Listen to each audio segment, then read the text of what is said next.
8. Date et calendrier. Les fonctions de date de PHP permettent d'afficher le jour, la date et l'heure sur les pages web, qu'elles soient statiques ou créées dynamiquement. La gestion du temps se révèle non moins utile pour déterminer la durée de validité des cookies, stocker dans une base de données des informations de date de commande ou calculer un délai. Les dates. La révolution du système décimal, il y a 2 siècles, n'a pas atteint la gestion du temps. Vieux des premiers âges babyloniens, le système sexagésimal, consistant à diviser le jour en 24 heures de 60 minutes de 60 secondes, continue donc d'empoisonner nos calculs de durée.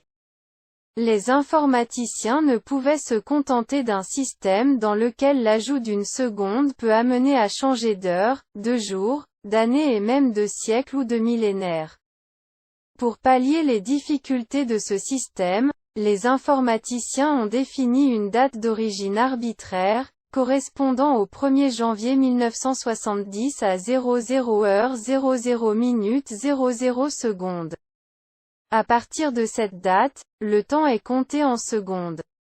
Ce nombre de secondes est nommé timestamp ou instant unix.